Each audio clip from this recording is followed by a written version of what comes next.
Voltamos então àquela questão da estruturalidade social, calcada exatamente nas linhas básicas de produção da vida material. Pois bem, a produção da vida material da sociedade nem sempre foi a mesma, os senhores sabem disto. E aí que às vezes isso é obscurecido para evitar-se o conhecimento claro do porquê as relações sociais se dão como dão, da forma como eles dão. Vejam vocês, na Idade Média, vocês veem que a economia era naturalista quase, ou digamos natural. A economia era uma exploração muito singela, calcada numa estrutura econômica cujos instrumentos de produção, cujos bens de produção eram de baixíssimo nível. Eram instrumentos, portanto, de pouca tecnologia. É evidente que um instrumento calcado nessa base da tecnologia muito baixa vai determinar um tipo de organização social singular, de acordo com esse nível de desenvolvimento dessas forças econômicas produtivas. É como a relação entre matéria e forma.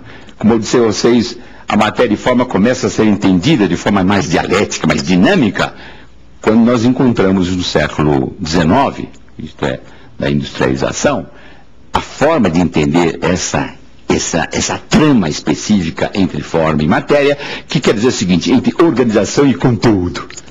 Todo conteúdo, quando se amplia, ele tem os seus limites na forma, na organização. Se o conteúdo começa a se ampliar mais ainda do que as possibilidades limitativas daquela forma, daquela organização, a tendência é romper a organização e passar por uma nova forma, uma nova organização.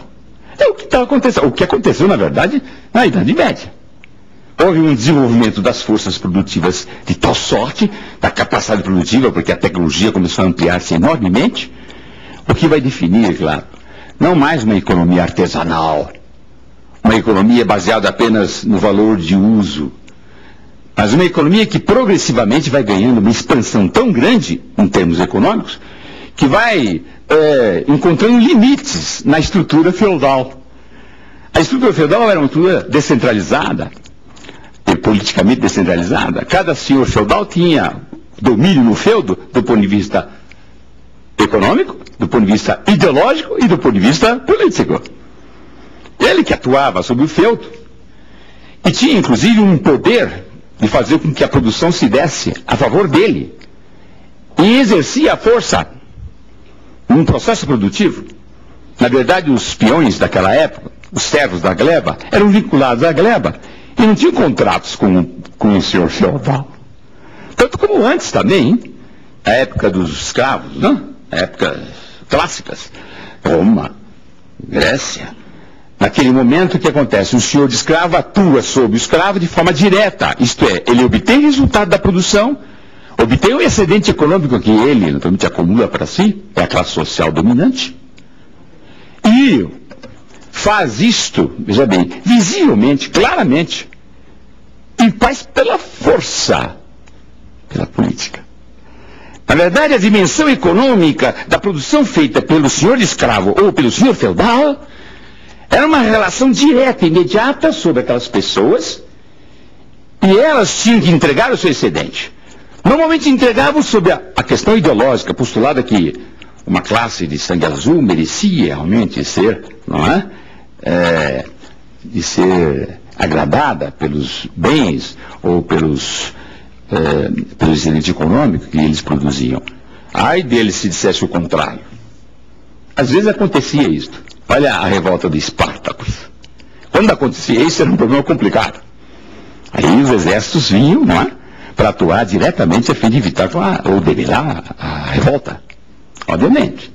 Mas o fato é que dentro do processo comum econômico de produção normal da sociedade, se dava uma atuação direta econômico-política. Isto é, havia uma mistura entre o econômico e o político. Eles andavam juntos. O agente econômico era o mesmo agente político. Ele atuava, tinha vantagens econômicas, inclusive atuando pela força. Por isso que não havia contrato entre o escravo e o senhor escravo. Nem contratos entre os servos da gleba e o senhor feudal. Quando nós temos esse momento, o que temos aqui no caso? temos uma força política descentralizada. Tanto que vocês veem, na Idade Média é básico isso, a descentralização política em torno dos suzeranos, senhores feudais. O próprio rei não tinha força suficiente. Por quê? Porque quem exercia, não é, o poder político, econômico e ideológico em cada feudo era o senhor feudal. Havia uma descentralização. Não havia Estado. Havia uma organização política, mas não havia Estado. Quando aparece o Estado?